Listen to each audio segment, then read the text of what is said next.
भारत सरकार ने क्लियरली बोल दिया है, अडानी के लिए हम अपने सभी नियम और शर्तें बदल देंगे। चाहे किसान का नुकसान हो, आम इंसान का नुकसान हो, चाहे कानून व्यवस्था ध्वस्त हो जाए, अडानी का फायदा होना चाहिए, उसकी मर्जी पूरी होनी चाहिए। ऐसा क्यों? देखिए, भारत सरकार किसानों से अनाज खरीदती है कम दामों पर, ताकि लोगों को उसे बांटा जा सके।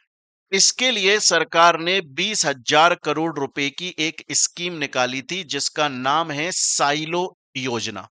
अब साइलो का मतलब क्या होता है? ये जो अनाज होता है ना, इसको लंबे टाइम तक सुरक्षित रखने के लिए ये साइलो स्कीम के अंदर बड़े बड़े ये टैंक से बनाए जाते हैं, जिनमें अनाज सुरक्षित रखा जा सके।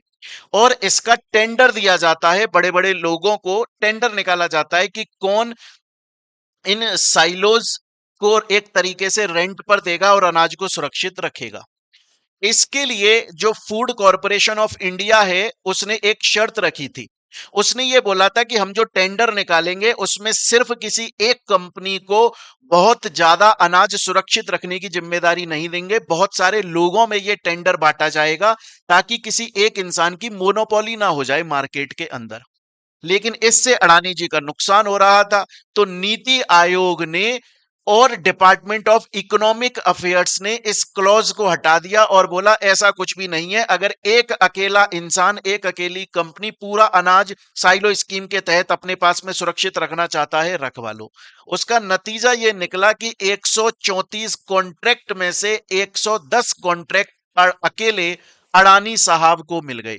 मतलब अडानी साहब को 9,700 करोड़ रुपए का अनाज अपनी साइलो स्कीम के अंदर रखने के लिए मिल गया। अब गवर्नमेंट उनको 9,700 करोड़ रुपए का टेंडर दे चुकी है।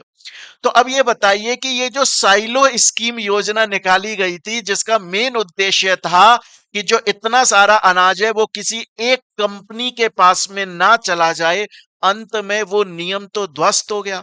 तो इससे नुकसान ही हो गया, मोनोपोली तो मार्केट में क्रिएट हो गई। हाँ, वो अलग बात है कि अडानी साहब का फायदा जरूर हो गया। तो भारत सरकार बोल रही है, बाढ़ में गए किसान और बाढ़ में गया आम इंसान। हमारा भगवान अडानी भगवान।